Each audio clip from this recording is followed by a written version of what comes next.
I've been waiting, Jacopo.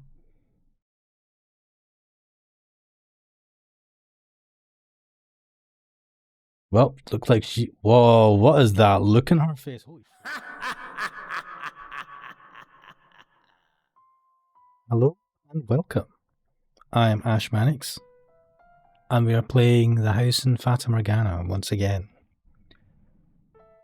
In the last part of the playthrough, we found out that Maria is actually a backstabbing little shit.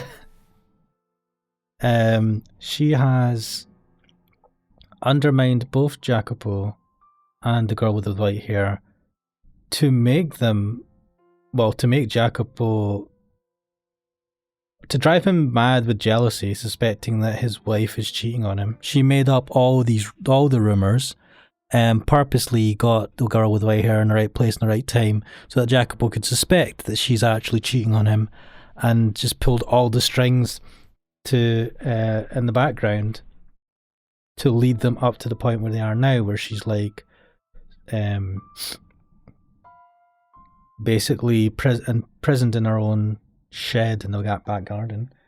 So that was a bit of a revelation. I had a slight suspicion that something like this might happen, just because the maid was the only one that seemed to be nice to her, but also the maid seemed really close to Jacopo in a way that made me think that maybe she was in love with him.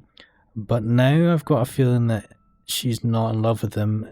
It's maybe a hatred she has for him, because just some of the things that she said makes me think that way. So let's see where this goes. But I'm going to switch to the no avatars. I'm going to hide my face. I'm going to go to inspect my memories.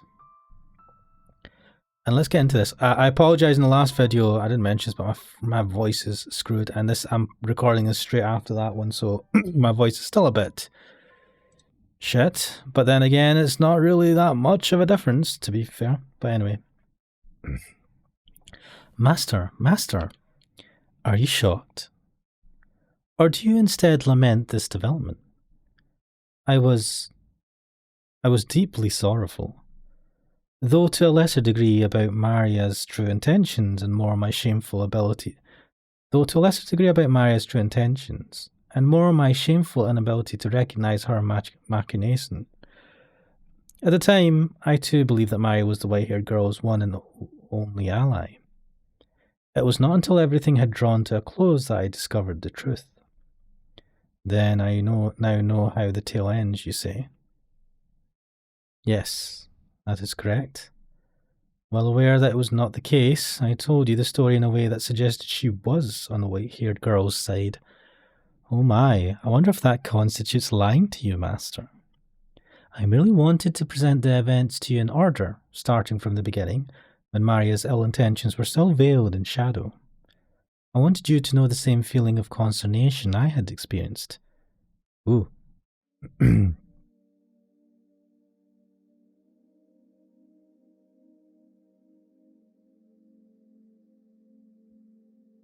second. I am going to take a screenshot of this because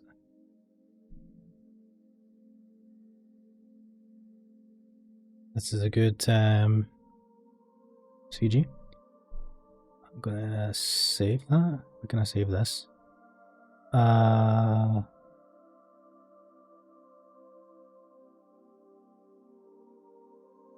I should probably do this not at this point in time, but I'm going to do it anyway.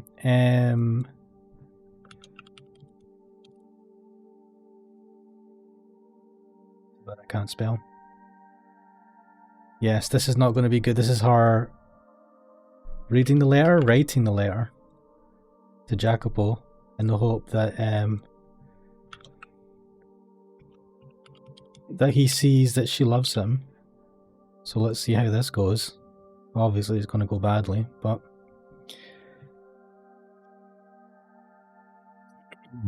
the white-haired girl continued to write letter after letter. They were all addressed to her dear husband, detailing her ever-persistent love for him, and her desire for their relationship to return to what it had once been. I'm beginning to suspect that we might actually be the white-haired girl.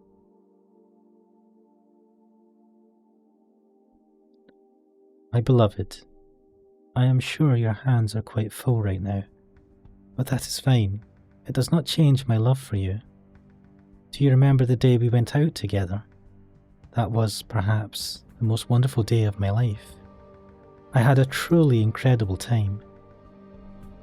I still treasure the gift you gave to me, for it is the one and only present I have received from you. That reminds me, Maria tried to teach me how to dance. I doubt I will ever progress beyond being laughably bad, though. It would be nice if someday you and I could dance together. Perhaps when you have a little respite from work, we could go out again, maybe take a carriage somewhere a little farther away, and we would dine at a restaurant more to your liking. Although, I think the cuisine at the other restaurant was exquisite personally. Do I, perhaps, have an unrefined palate? Maria altered the letters before delivering them, however. She changed the addressee from Jacopo to another man. She would cut away the top of the page with Jacopo's name on it, and in the space below write a different name. She could not have mimicked the white-haired girl's handwriting for the full length of a letter, but Maria could make a single name look adequately similar. And it would, after all, be quite difficult to notice minor discrepancies in such a small quantity of text.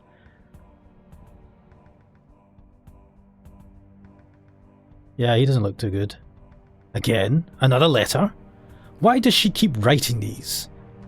To Jacopo's eyes, the modified letters looked like professions of love for another man. The more she inscribed of her feelings for Jacopo, the greater the turmoil grew within his heart. Even though her love was directed toward him. I can't believe what I'm reading. A restaurant more to your liking? I knew it, you have been going out with other men. All the while pretending to be chaste in my presence. Still treasured the gift you gave me? God's sake! You have to be fucking kidding. But I'm sure she can't leave that room. She'll never see this man again. In time she'll go, and so will he. Listen to me, resigning myself to the hope that everything will still fix itself. How did I end up like this? Such a pitiful man I've become. On the surface, Maria acted quite heartbroken at the sight of their suffering, but when she returned to her room, the walls echoed with her cackles. She derived a great deal of entertainment from their squirming. The more they writhed in anguish, the deeper her satisfaction grew. And both the white-haired girl and Jacopo continued to place their confidence in Maria, the one responsible for everything. The white-haired girl had never possessed a sense of distrust, and so she took everything Maria said as truth, continuing, in her agony, to write Jacopo letters. Letter after letter after letter. My beloved, are you still tied up with your work? It has been some time since we last saw one another, so I know not what you have been doing of late. I only hope you remain in good health. I would, if possible, prefer to tell you everything in person, but I do not have the courage, so these letters are my only option. Am I adequately expressing my feelings, my love for you? If you have the time, I would appreciate a response. You're never going to get a response, though. Not as long as I'm intercepting them. There's no way I'm allowing these or your love to get to him. You could just stop reading them. It would certainly make things easier. But if I don't, my imagination will run wild, fantasizing about her writing to this other man what she might be putting in her correspondence. I'd be better off knowing the truth than torturing myself with fantasy. It's the better option. Jacopo accepted every letter Maria delivered without fail. He would merely nod as he accepted it, his face contorted in discomfort, and then pore over the text when he was alone. I assumed he did not want her to see his heart sinking into darkness. Had he put his trust in his wife rather than Maria, he would have almost certainly been able to realize the letters were directed at him, despite the altered recipient name. Everything she wrote about concerned him, after all. How could someone who had lived as isolated a life as her have so many identical experiences with two distinct men? Why would he not find it in himself to trust her? Perhaps doubting her was simply easier. If you were in his position, would you trust her? Would you maintain faith in her, the woman who had waited so long? Would you believe the feelings she professed for you were genuine? She continued writing letters, day after day, week after week, without hiatus. She had, by and large, run out of things to say, but that did not put an end to her letter writing. She simply repeated what she had written before. Nevertheless, they did not see one another in person. The white-haired girl, forbidden from leaving her shed, could only wait for her husband to pay her a visit. My beloved, there is a little bit of fog out today. Weather like this reminds me of my home country. I was born on an island perpetually covered in a thick fog. I'm not saying I would like to return, but thinking about it does make me feel rather homesick. Does that happen to you? That reminds me, aside from that one time, you have not told me much of your homeland. It would be nice if we could pay it a visit together sometime. Speaking of which, before I left, an exhibition of some sort was held there. I was unable to attend, but perhaps you had the chance when it was near you? I imagine you would have, with your interest in new technology. Next time you have a chance, I would enjoy hearing what they had on display. Oh, is she from the UK? Because that's pretty foggy, and I remember there was like a world exhibition in the 1800s or something, or I feel like I heard of something like that. And this is America or something. An exhibition? Ah, that's right, there was one. It was a year ago. Got quite a bit of attention, since it was supposed to have been held in Paris. Wait, is she from Paris? I was busy preparing for our wedding. I had no time to attend an exhibition. And while I was doing that, giving you, a woman I'd never met before, my full attention, you were giving yours to a different man? Has this been going on for that long? Mate, calm down and think. You've got like shit tons of letters. God. Why, like, he never goes to see her in the months that this has been going on? What the fuck?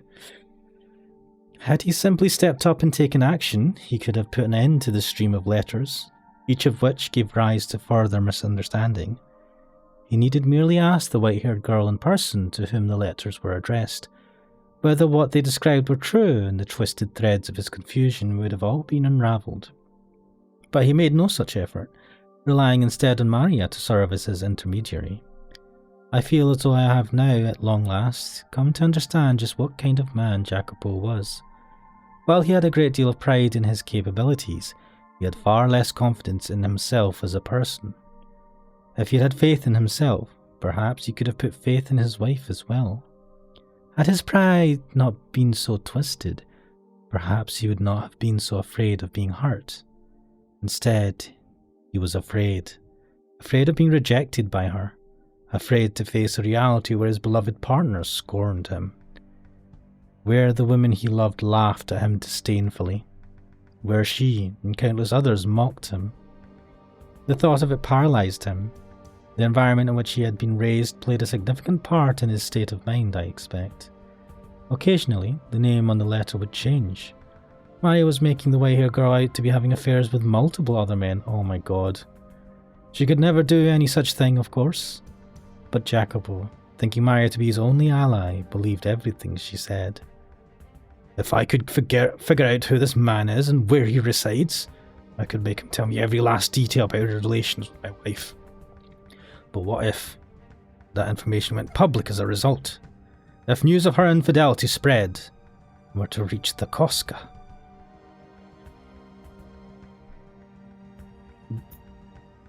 Jacopo's father.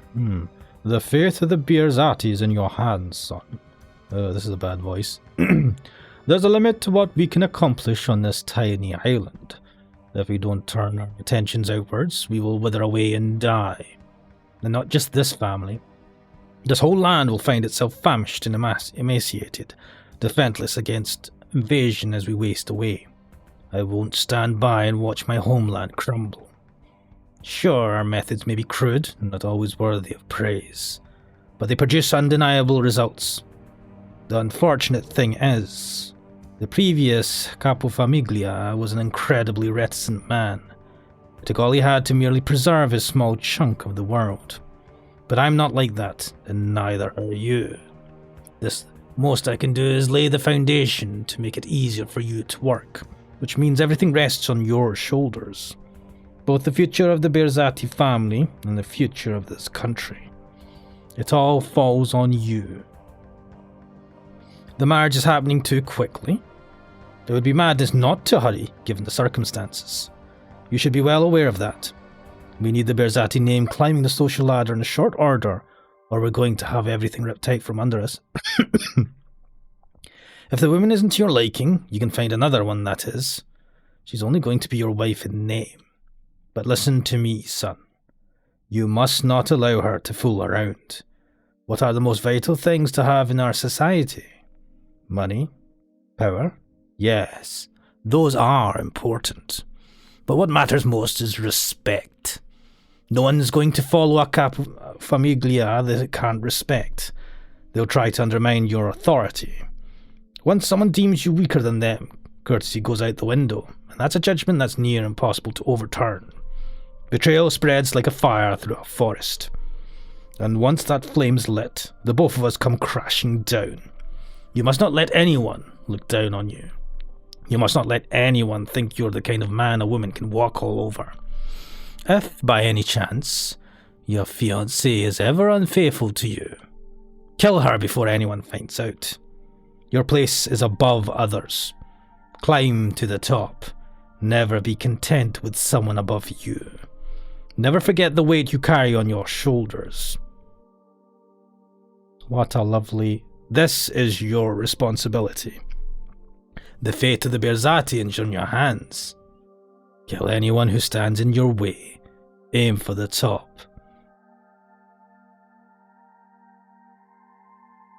I like that one. Poverty is the root of all evil. I must keep intercepting her letters. I must keep her locked up. I still have work to do. I cannot allow anyone to learn about her.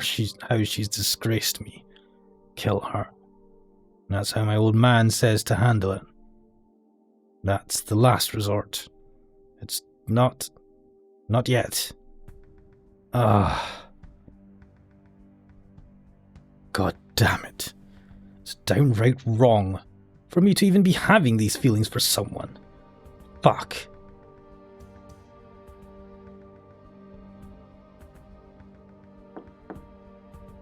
Master, your carriage is waiting outside. How are you coming along? Coming along? Oh, that's right. I had an inspection scheduled today. I'll be right out. Have him wait. Is something the matter, Master? You look a little hazy. I'm fine. If you're not feeling well, you should stay. I said I'm fine. It's not your job to try and infer my condition. Yes, sir. Damn it, keep it under wraps. Act like normal. You can at least do that much, damn you. Take care on your trip, Master. Yeah. It's not the usual coachman. I also feel like I've seen him somewhere. Your fault. What? That we... Hey, speak up! Die, Jacopo Berzati! Whoa, shit. Master! There's a knife in your stomach! Oh god, someone, anyone! Silence. Don't make a scene. Call a doctor. Yes, sir. Now I remember where I've seen him before. That's right. I put his factory out of business. I needed out of the picture to expand my own business. I guess he held a grudge about that. Should have been more careful. Blood flows with surprising abundance from a stab wound. It's not stopping either. Son of a bitch. The world is going white. Come on now. You have to be kidding. Is Jacopo gone?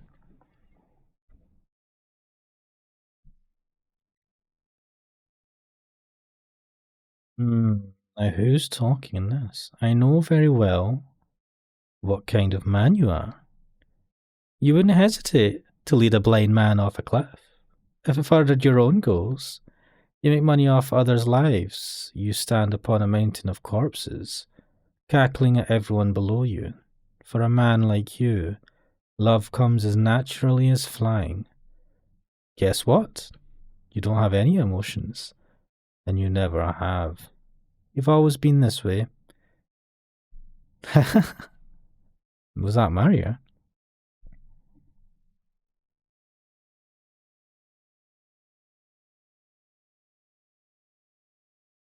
This is Maria, isn't it? Or is this him? My childhood was day after day of mockery. You're just a bunch of nobodies trying to pretend your name means anything. They would say, sneering and glaring.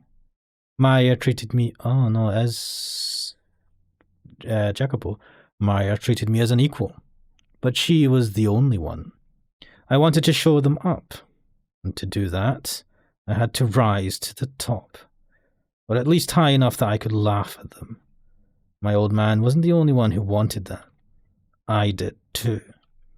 I had to make them acknowledge that I had value as a man, who actually wants to go through life being laughed at. I had to make them recognize that what I did had value, and I needed neither love nor compassion to do it. Or that's what I thought. In the beginning. I only ever intended to use that woman. I simply needed her to build a name for myself. When she served her purpose, I could simply cast her aside. That's what I thought. Or rather, that's what I endeavoured to make myself think. But deep down, I felt bad for her. I pitied this woman, who was being made to marry a man she had never even met before. I'm sure what she really wanted was to have a regular marriage with someone she loved. But because her family wanted to cling to their name, she wasn't afforded that opportunity. I wanted to do something for her. It didn't have to be anything grand. I genuinely wanted that. The day of our wedding was when I first saw her. Her face, partially obscured behind the veil, was gorgeous. And crucially, she was smiling at me. I had expected to find only gloom and despondency in her eyes, but instead she smiled. The moment I saw that smile, I wanted it to be a permanent part of my life. I truly did want to ensure she always had a smile on her face. Ugh. Is this my room? Am I alive? Damn it, I feel nauseous. What time is it? This world's a blur. So hot. You mustn't get up. But the doctor said bacteria entered your body through the wound. Because of that, you have a very high fever. What are you doing here? I was told you had been badly wounded, but thankfully it was not fatal. How did you make it out of... Pardon? Oh, I see. Mario opened it. Would you like some medicine to reduce the fever? It should help you feel better. Yes, no. Stay by my side for a little longer. Is there anything I can do for you? You can ask me anything. My hand. Your hand? Could you hold my hand? If you don't want to, that's fine. Like this. Your hand is quite cold. It probably feels that way because of your fever.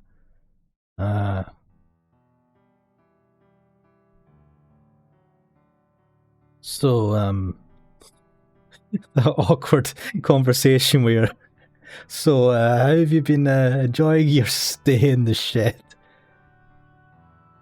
Yes? I've done some regrettable things to you. Please, forgive me. To tell you the truth, from the moment I first saw you, I felt like you were what I had been searching for my whole life. Laugh if you'd like. I feel like I had finally found you. But I couldn't act around you the way I honestly felt. You should get some sleep. Could you keep holding my hand until I fall asleep? If you don't want to, that's fine. My hand is in yours. Thank you.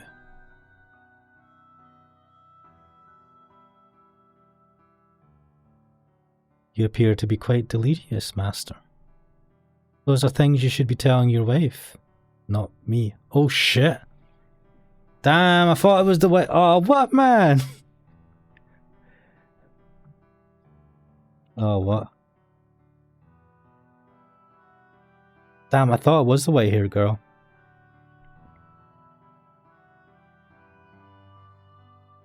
It was all a dream. Of course it was. It wouldn't be that easy. She would never come to my room. She's involved with other men. Jacopo, may I come in? I have another letter. God damn this woman. Fuck you, Mario.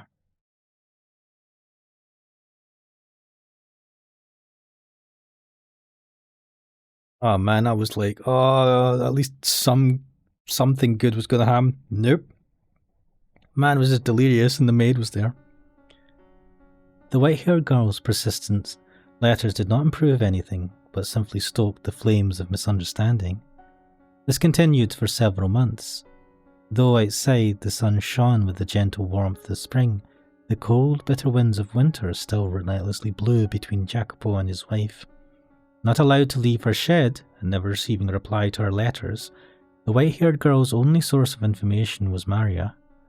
Week after week, her circumstances remained the same, but something else was beginning to show signs of change. Her mental state. It's pointless, madam. You're only wasting your time at this point. I saw him throw your letter into the fireplace. He's not going to read anything you write, no matter how much of your soul you pour into it. He cares more about money and work than love. That's the kind of man he is. Just give up and file for divorce already. Wait, is that even an option? I feel like that's not an option here. No. I will get through to him. Everything will go back to normal. I have faith. All my letters may go up in flames, but my faith will not be lost with them. As long as I keep writing, eventually I will get through to him. So I cannot stop. I cannot. Do you have any idea what he says about you, madam? Jacopo doesn't trust you in the slightest. He goes around calling you a witch, a man-eating devil woman. It's awful. There's no one as pure and as beautiful as you. He says I am a witch. Listen to me, madam. He never for a second actually loved you. He just wanted the influence attached to your name. Wanted to mingle with the upper class. He used you. But last year, when we went out together, I mean, to be fair, white-haired girl, you only went out once. I mean, I don't know. You have a lot of faith in your husband, but he only really took you out once.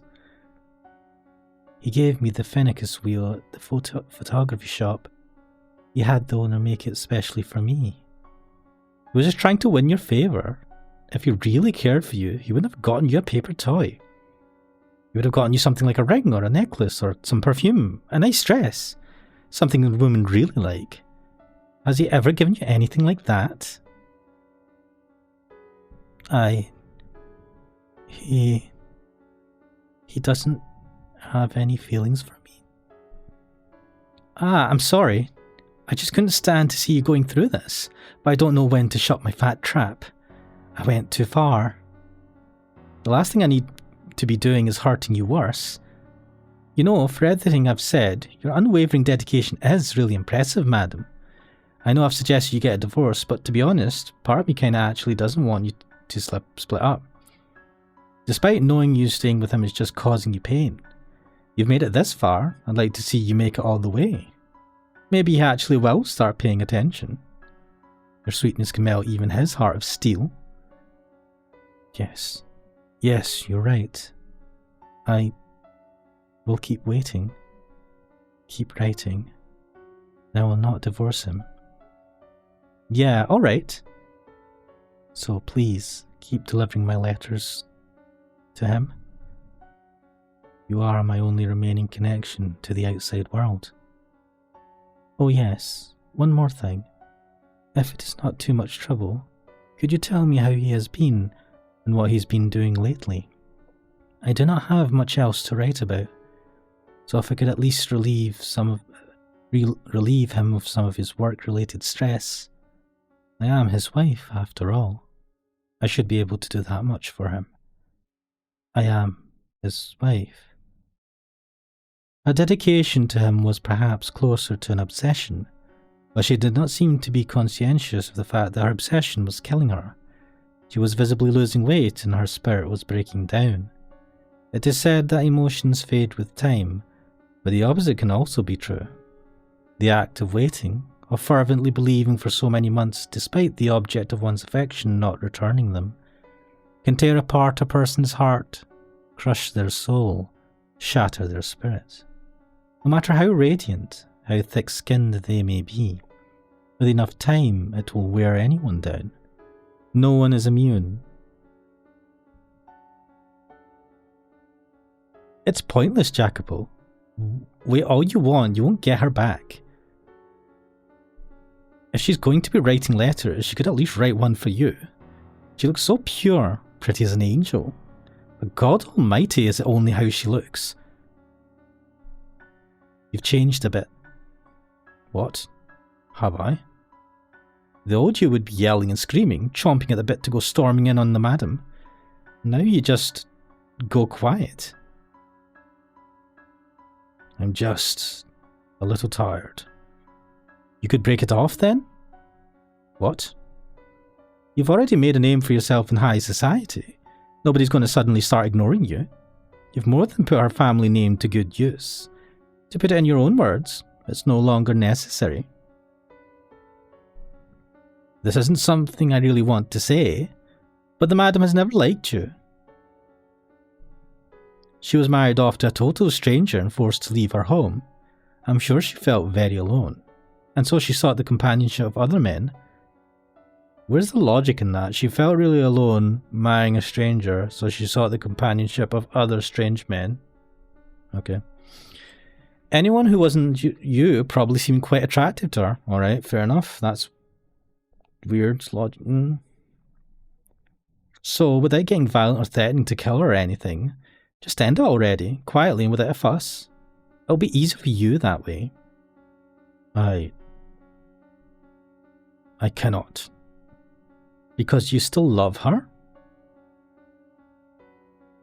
That's wonderful, Jacopo. After everything, you still love her. That's just blind, slavish devotion at this point. Perhaps it is a foolish, unhealthy obsession, but I still do not wish to sever ties with her. I cannot get the image of her smile out of my head. The look of utter elation on her face as she looked through the phanecisoscope. Those captivating eyes beneath the veil at her wedding. I will never, for as long as I live, forget those sights. Colour me surprised. You're a sentimental one.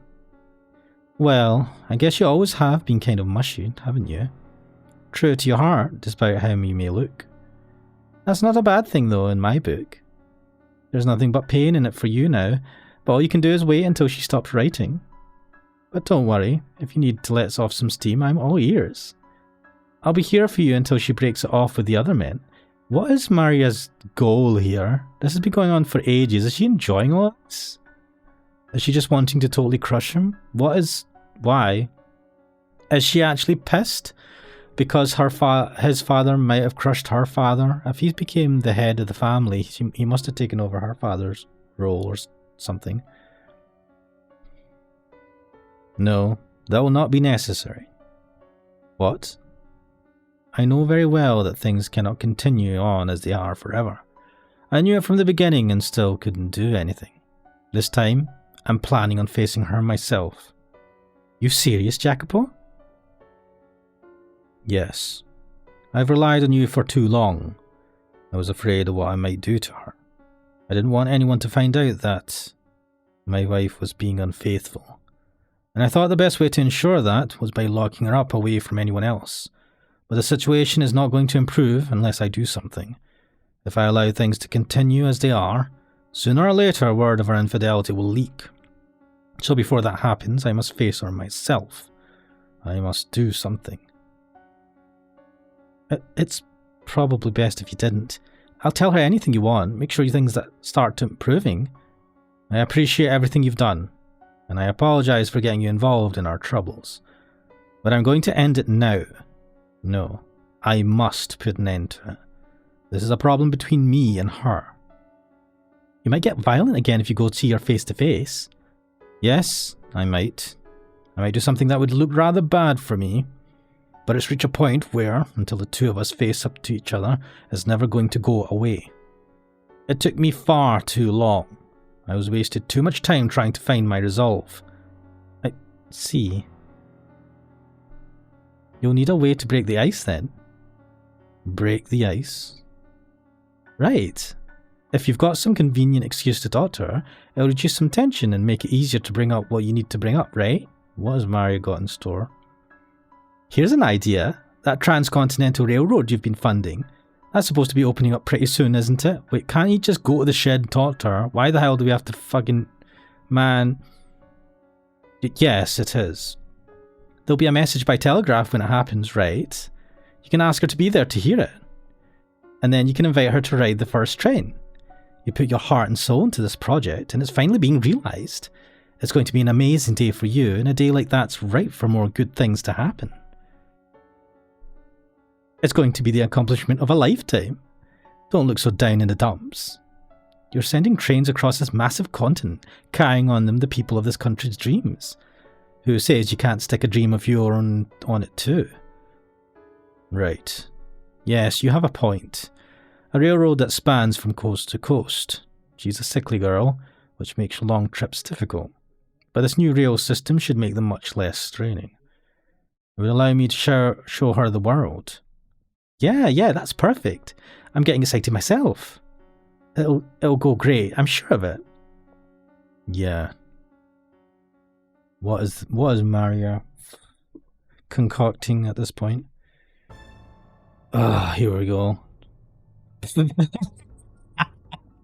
Oh god, by fucking sides. Seriously, they're a goddamn riot, the both of them. They keep on trusting me and keep on getting hurt. They don't have to be going through any of this. Ah, my god, Mario, you're terrible. And these people call me the Holy Mother. I bet the real Mary's rolling in her fucking grave. Now, I must say, I wasn't expecting you to make a move, Jacopo. A shame that the squirming loser, paralysed by insecurity, is a better role for you. If they do end up figuring it out, tough shit. Doesn't hurt anything, just takes away a bit of my fun. I don't understand why he's so infatuated with this railroad. I mean, I do sort of get romanticising steel, but my kind of steel is a little smaller scale. Huh? Guns? Is it guns? I hope it's guns. Or is that a euphemism? Anyway, I suppose it's about time to get things moving. No matter how this plays out, you will not have a happy ending, Jacopo. You're going to get a real taste of just how much I despise you. Mario, oh, there you are. What is it? I'm on break right now. You were assigned to clean the cellar today, weren't you? Well, headmaid's saying it hasn't been done yet. What? I did, I cleaned it. Just a casual once over, but hey. Well, do it again, and do it right this time. Because if you don't, it's going to fall on me. And that's supposed to make me give a damn. I mean it. You take care of it. You get enough special treatment as it is. Yeah, right. I heard you the first time. I'll care of it. I'll care of it. And don't you forget it. Oh, for God's sake, why should I have to be the one to tell her? Is she gone? What a pain. Who cares if the damn cellar is clean?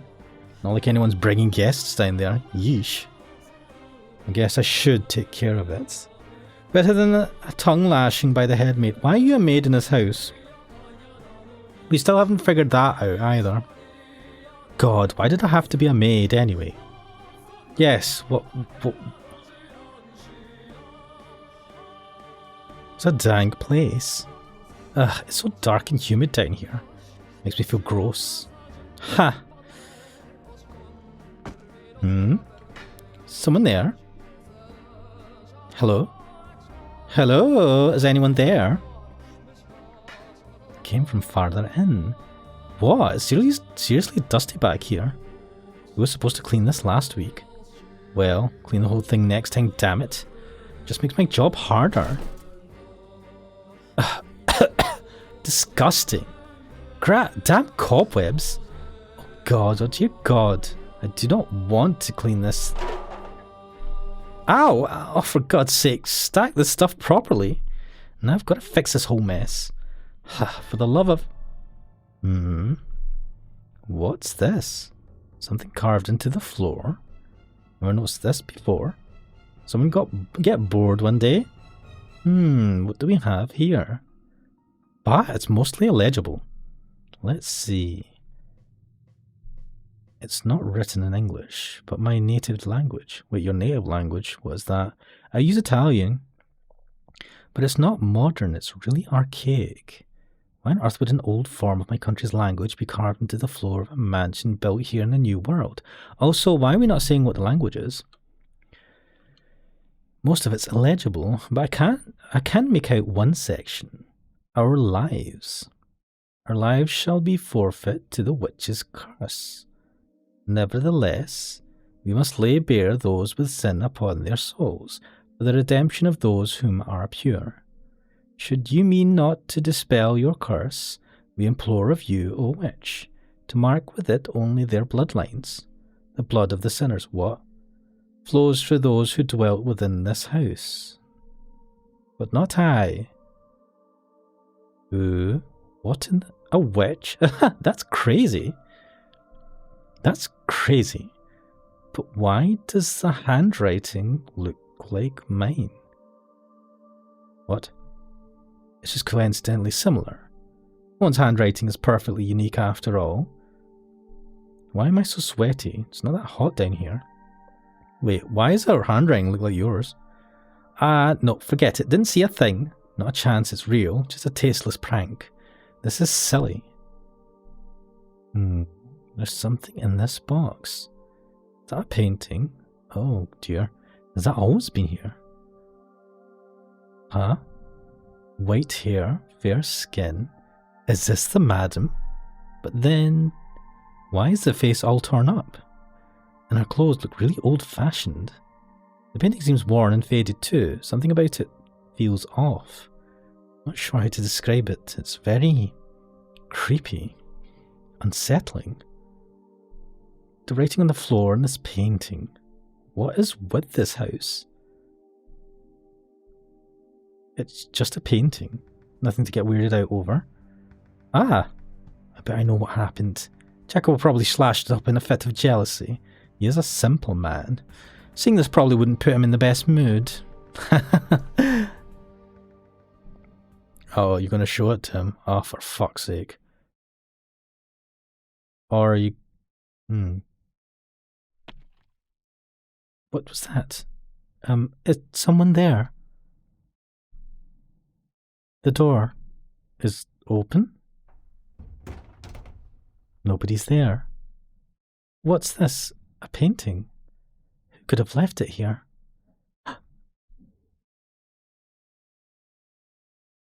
Wow, Maria's properly trying to fuck with the way here. Oh man, fuck Maria. Is that me? Why, but My face, it's been cut. No. Why would someone have this painted? Just to do this? Who would do such a thing? You're like a witch, my dear. Like a demon. Your very presence brings misfortune upon others. You're cursed. No, I'm not. I'm not. Was it you, Jacopo? Did you have this painted so you could destroy it?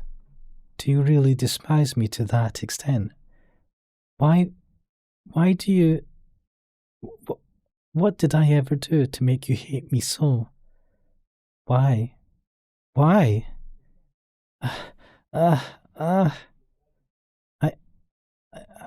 All I am doing is waiting for you.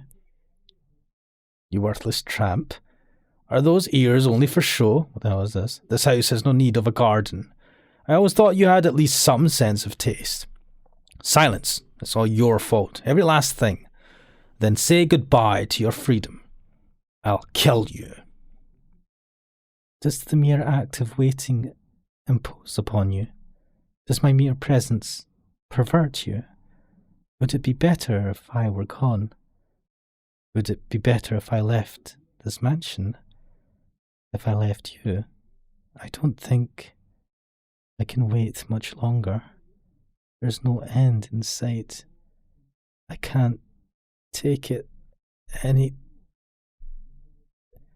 There is no end. No, I will set a deadline for when I give up waiting.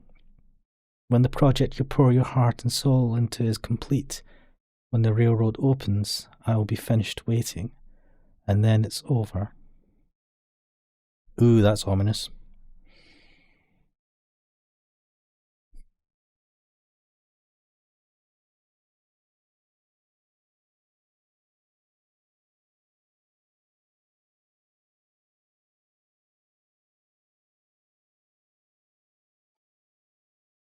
Pacific Railroad's last spike ceremony was drawing nearer by the day. That day was, coincidentally, the deadline the two of them had set for themselves, Jacopo to confront his wife and the white-haired girl to wait for him. And as that day approached, she continued to write letters. She wrote the letters purely by force of habit, despite having been worn visibly thin. I expect that she could not stop, that the act of writing was all that kept her from going mad. By focusing her attention on another person through her letters, she was able to maintain her grip on herself. But that day would put an end to her suffering and despair. When the railroad was completed, all their misunderstandings would be cleared up. They would return to the smiling, happy couple they had been when they were first married. The harsh winter would finally come to a close, melting away into the past and allowing them to step into the future. With constant prayer in my heart, I impatiently awaited the railroad's opening ceremony. I do not, after all, wish for anyone to fall into any kind of misfortune, and that goes for you as well, Master. Now, Master, the door is soon to be shut upon this era. Are you prepared to see what happens next? I see. Very well. Then allow us to make our way to that final day. See with your own eyes, Master, how this tale concludes. And please, do not let go of my hand.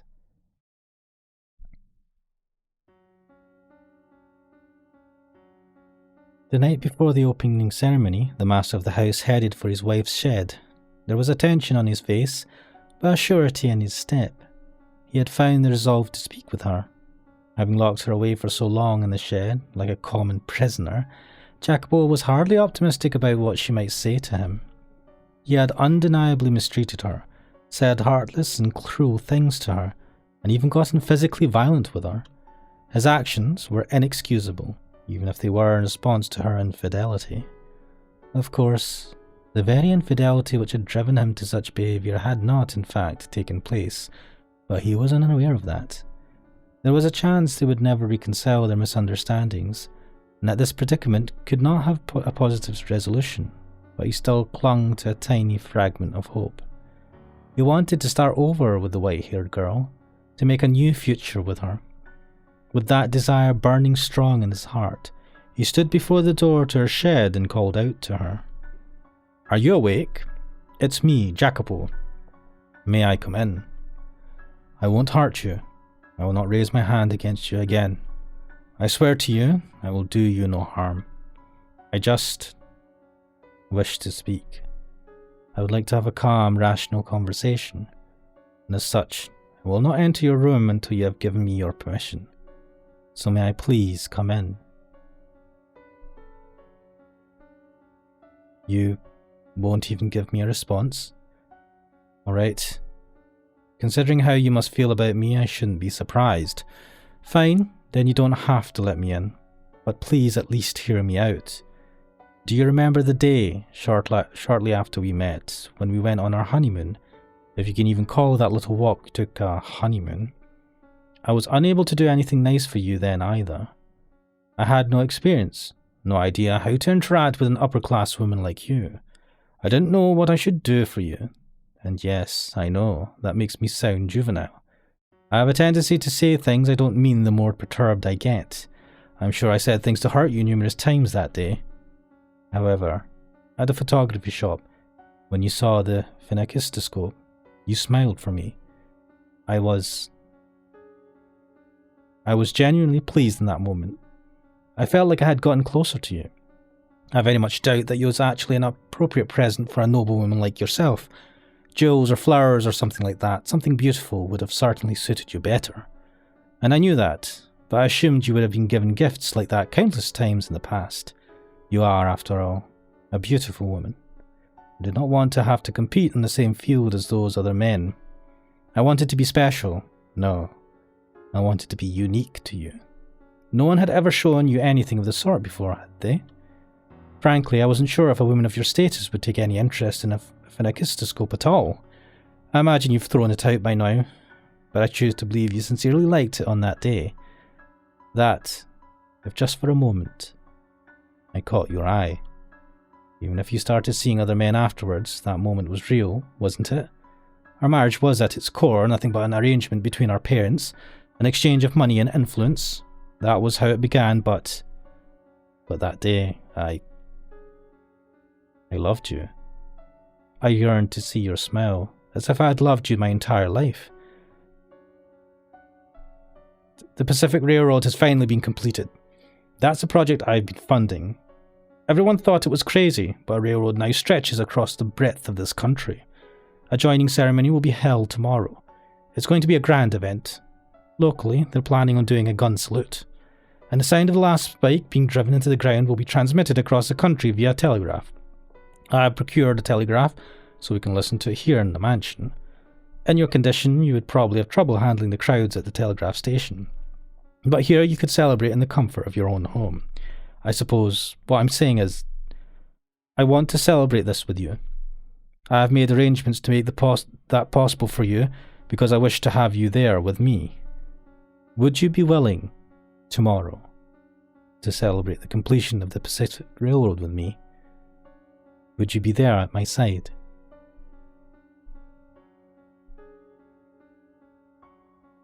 Please, say something. I want to start over. I know very well what I've done to you. You may be at fault yourself, but what I did is unacceptable.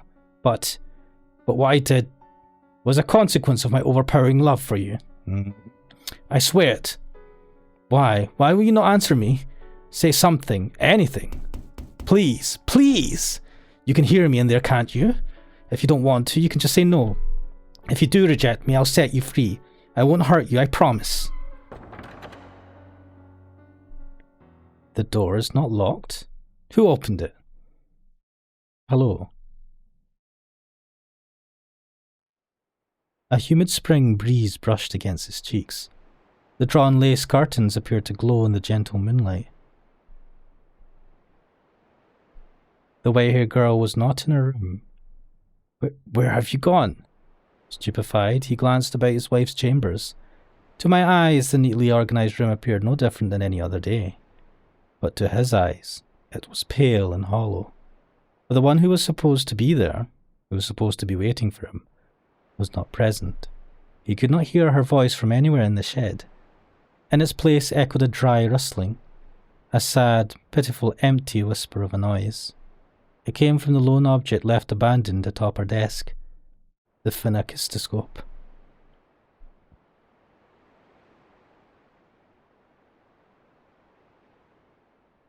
It was the one present Jacopo had ever given the white-haired girl, a toy made of paper. When spun and viewed in a mirror, it created the illusion of a man and woman dancing. You still had this? That's ridiculous. I assumed you'd thrown it out. The white-haired girl had evidently made considerable use of that phenakistoscope. The paper was visibly worn and tattered, warped in places, and had even begun to yellow. It spun slowly in the wind, rustling and rustling and rustling, spinning in an endless reminder of that day the year before, though there was no longer anyone around to look through it. Why? You with other men. Why would you keep something I gave you? It's so worn. Why? A letter. Beneath the ever-rotating phenakistoscope lay a single sheet of paper.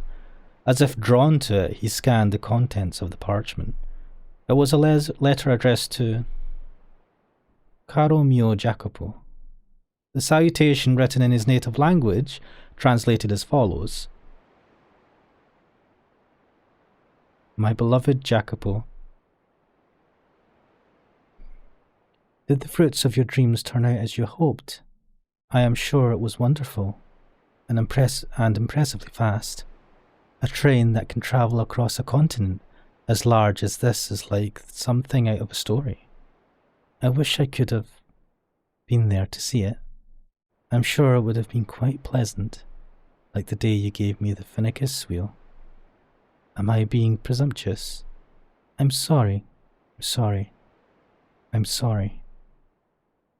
I thought I would keep waiting for you forever, no matter how much you hated or ignored me. But I made up my mind, so I'm sorry. I decided I would wait for you until the railroad was completed. I foolishly thought that you might invite me to the opening ceremony, but it seems I am not good enough for you. I'm going to take my leave of your house, so you needn't concern yourself with me any longer. However, I do have one request.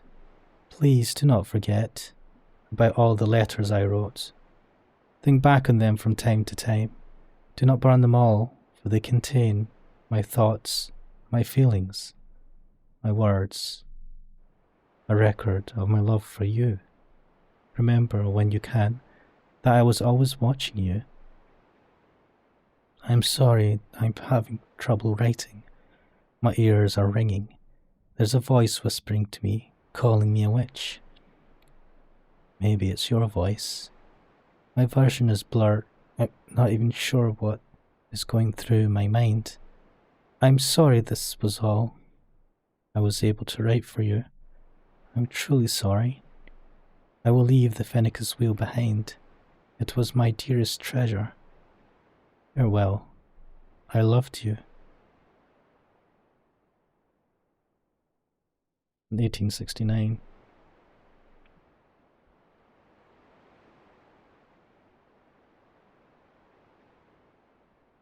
What the hell is this?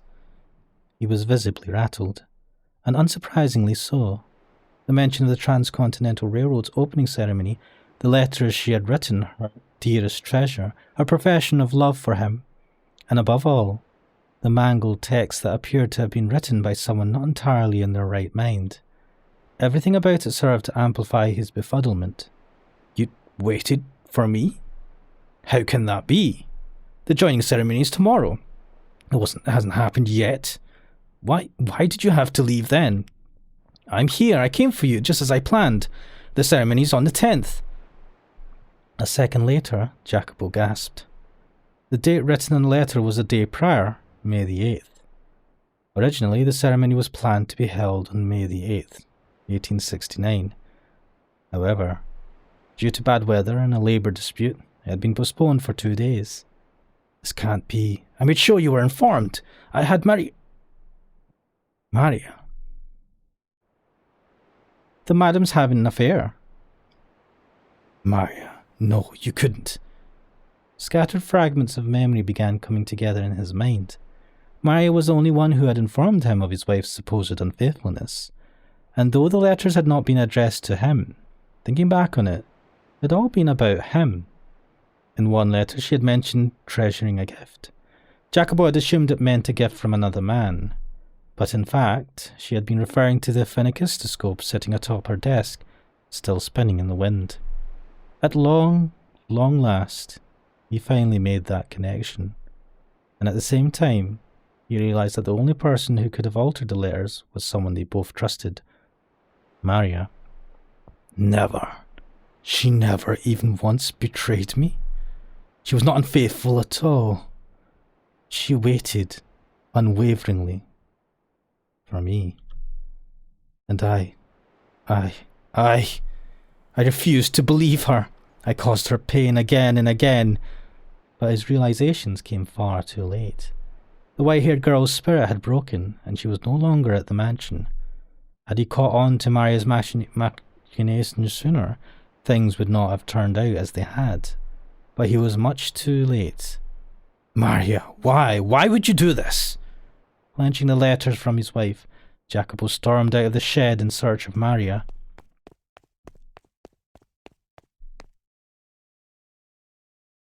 But she was not in the room assigned to her. Where are you? Where have you gone? Maria! Several maids were roused from their slumber by the racket, but no one had the courage to speak up as the master of the house frantically charged through the halls. Eventually he arrived at his own chamber. He was certain he had closed the door before leaving, but now a sliver of light shone through the gap between it and the frame. From within the room he thought he could sense someone's presence. When he opened the door, there he saw, comfortably perched upon his own chair, a woman. I've been waiting, Jacopo.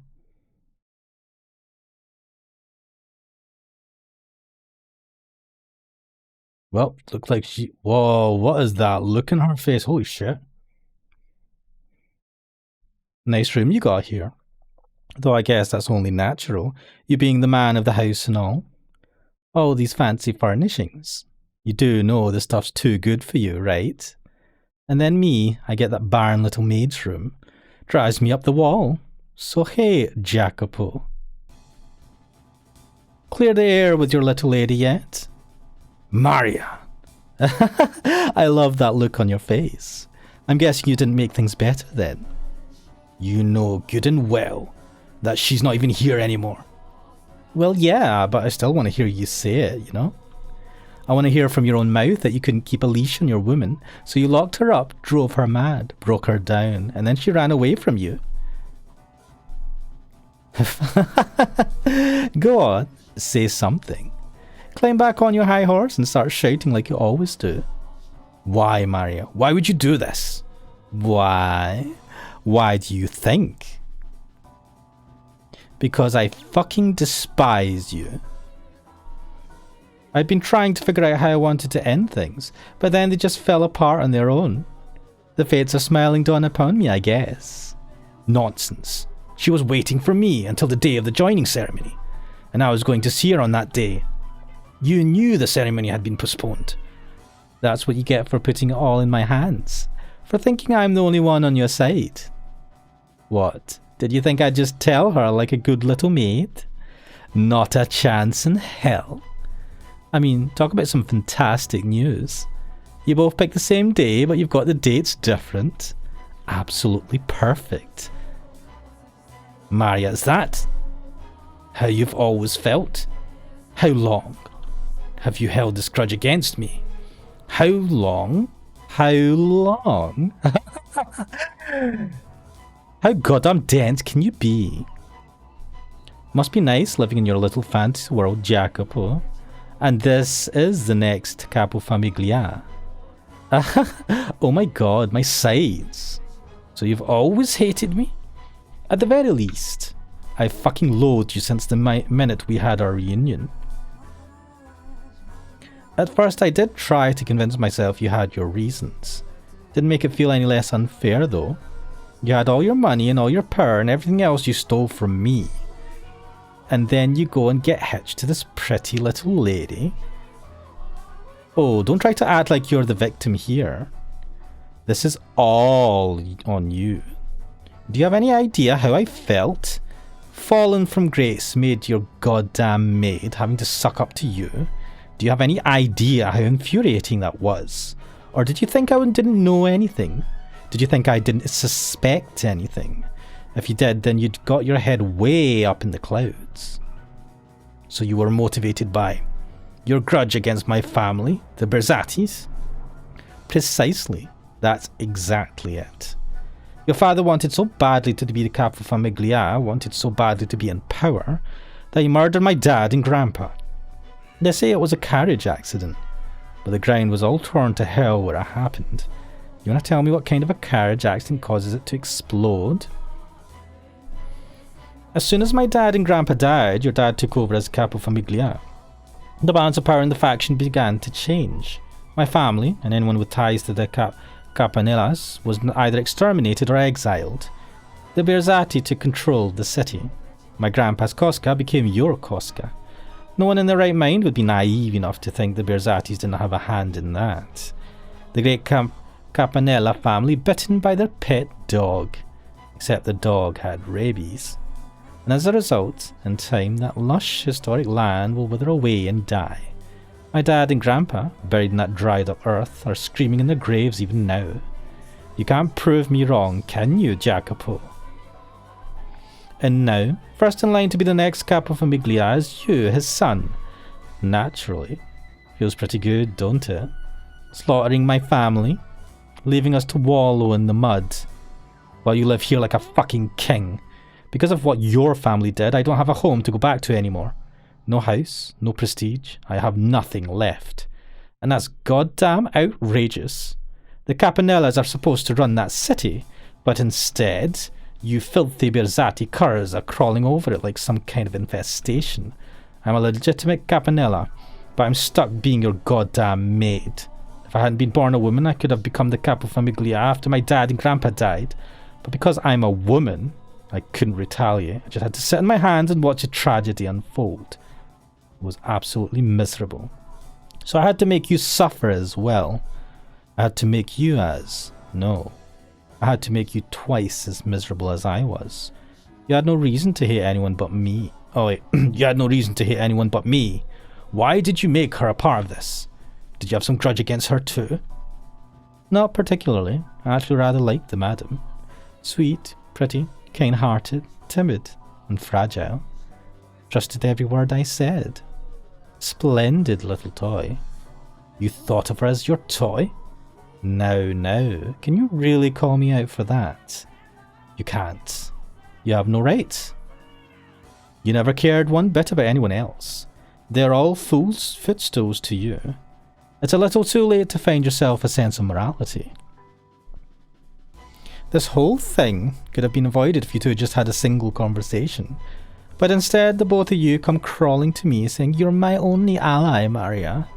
How dense can you be? Of course, I thought you were my ally. I trusted you, as I'm sure she did too. Then you should get your eyes examined, because you can't see a damn thing. Maria.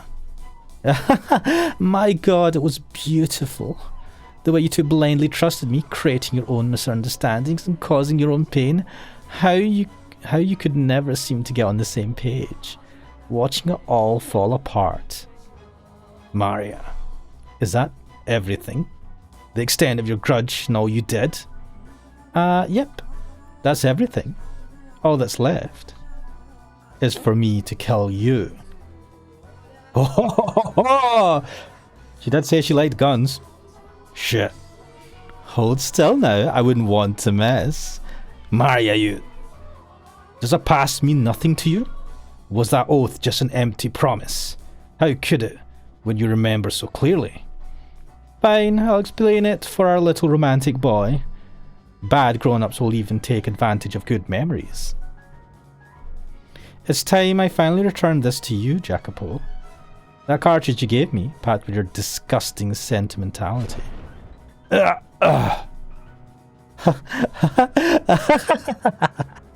Killing you ain't the end, though. All your Berzati curs. I'll send every last one of you straight to hell. My revenge has just begun.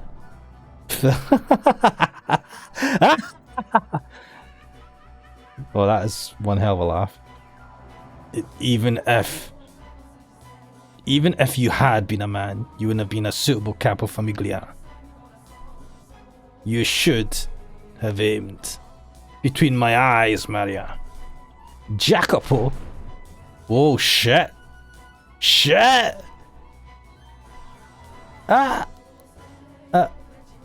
What? Why? Whoa, headshot. Why?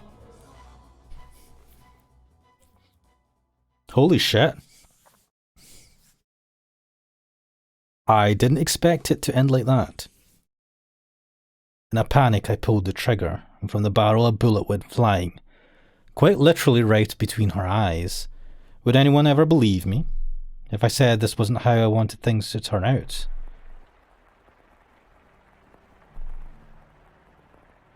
The rain just keeps on coming. Wonder if we'll be able to go home today. Hey, Jacopino, say something, you little wuss. Be quiet. You're gonna give me a headache. The lightning's way louder than me. Eek! Ach. Ha! You jumped, Jacopino. You're such a baby. You jumped too. Stop calling me that. Don't be scared. Don't cry. I'm not crying. Your eyes are damp too. I'm not crying. Not at all. Not one bit. Liar. There's no end to this rain, is there? I'm fine if it doesn't stop. There's nothing at home for me. You don't want to go home? Your parents don't get along, huh? That's got nothing to do with it. Liar. You've got it good. Everybody loves your grandpa. Whenever anyone needs something, they come to him. Now there's a great man. Huh? How'd my grandpa become part of this? Oh, no reason. Not everyone likes him. He gets just as much hate as love. Well, that's Maria. Grandpa's not really a model citizen. He's mostly just shrewd. Are you jealous? I'm not. My old man is, though. Is he now? Well, your dad's got his good points too, I think. Like, I don't know, he seems like the kind of man who can accomplish big things. Though he seems a lot stricter than my grandpa. Oh, come on, I don't get you. What are you climbing up for? No reason. If you don't want to go home, then how about we go somewhere far away from here? Huh? Once it stops raining, let's get out of here. Head up to the capital, find some work. We could make it work, the two of us. Oh, and we'll bring Nero, of course. If we could. That would be nice. Break free of the city and its outdated traditions. Head somewhere bigger, more forward-thinking. If only it were possible. It's alright, Maria. I know you were just joking. We wouldn't be able to find work anyway. If the two of us ran off, we'd be starving in a month. You'd have to be blind not to see that. Right. Let's go home once the rain lets up. Yeah, once it does. But until then, I know, let's sing. Sing even louder than the lightning. Then maybe you'll stop crying, Jacopino. I am not crying. Come on, let's sing. I'm not doing that. La la la lero la la. Song. La la la lero la lero la lero. What is this song?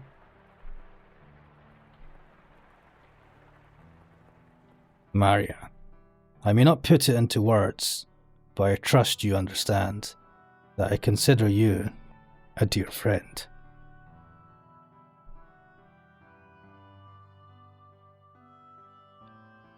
Listen to me, Jacopo. My actions were justified. I did what I did for the betterment of the city, this land. The Campanellas are too conservative. Under their control, this country will atrophy. Progress will continue to lose steam. If we don't push forward, we'll fall further and further behind. Before long, you'll be made the next Capofamiglia. But until that day, wait, it's Capofamilia, isn't it? You'll cross over to the New World and establish the Cosca there. Unify us, bolster us, make us strong. I'll handle things back here. I won't let the Campanellas try and strike back. What, you want Maria to? It's dangerous to keep a Campanella so close by. She has to be taken care of. If you insist. But do not let your guard down. Betrayal is a constant companion in this world. I'm giving you my revolver. Keep it on you at all times. Glory everlasting upon your blood, and upon this earth. The best I can give you is a job as my maid.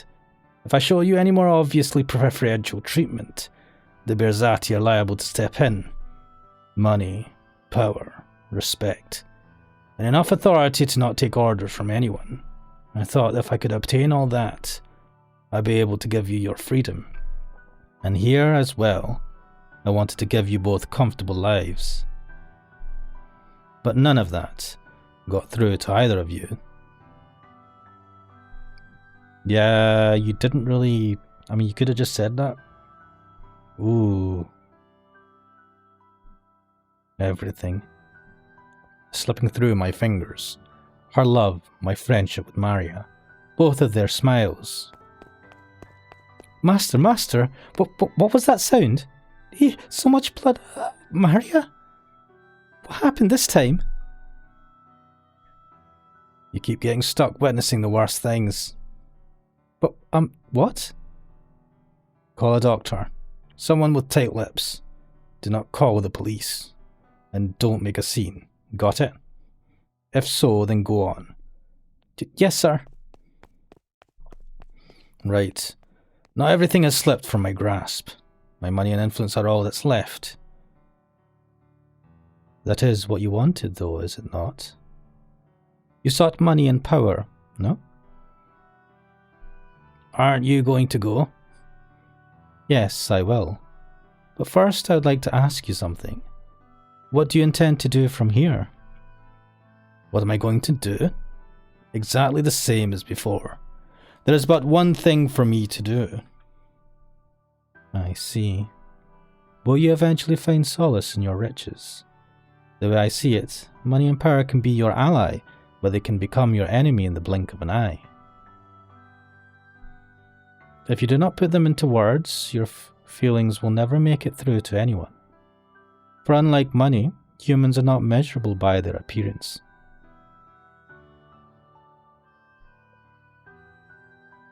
He failed to communicate to anyone what he held within his breast. He was chained down by his place in society, his pride, his relationships, and his own heart. And at some point, he found himself in a position where he was no longer able to speak his mind. After enough time, he likely forgot how to be genuine at all. Or perhaps someone like him simply would not, even if they knew how. In any event, there are many things in this world that cannot be communicated without being put into words. How sad that his tale should end without him expressing how he truly felt. How hard it must have been to never clear up his misunderstandings. After Jacopo's confrontation with Maria, the Pacific Railroad was completed as scheduled. Celebratory cheers shook the new world as the last spike was driven into the rails. Jacopo, however, could not even manage a smile listening to the telegraph. I am sure you can take a guess as to why. The people with whom he wished to share that moment were not there. Shortly following her death, Jacopo held a private funeral for Maria. Then, he commenced a search for the white-haired girl. But he did not do so alone. He hired others to help, did everything in his power to find her, tirelessly searching for many, many years. However, he never was able to locate her, and he spent the remainder of his life alone. Money, power, renown, servants. The world around him was always quite lively, but solitude was his only companion. He waited, and he waited, and he waited for the white-haired girl to return. The years crawled by, and with no family or loved ones at his side to care for him in old age, he died alone.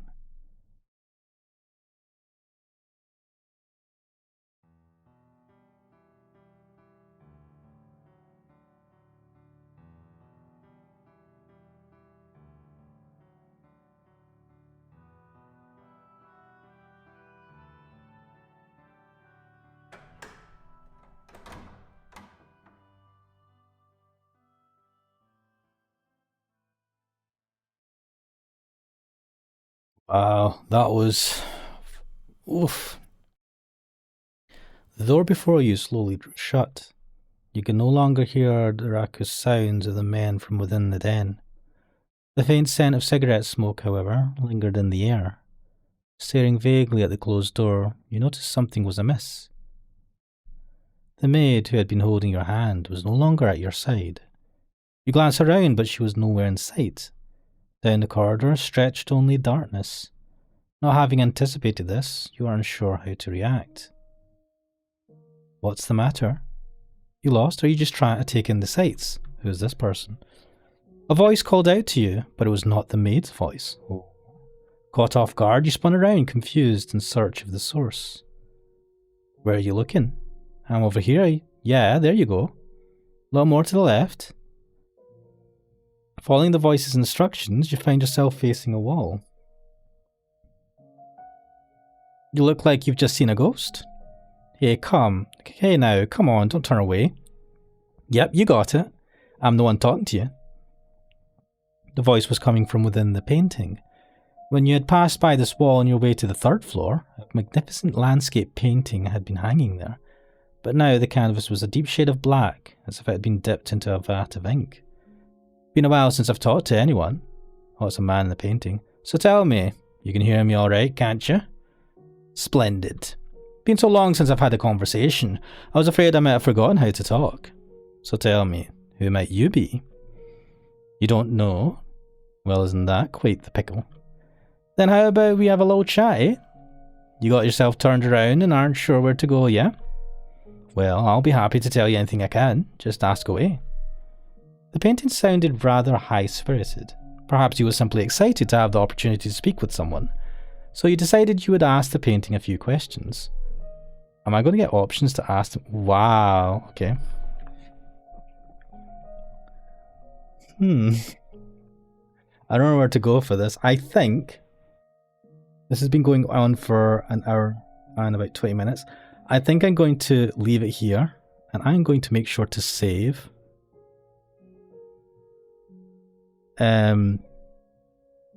Wow, that was one hell of an ending. Oh man, that was so depressing.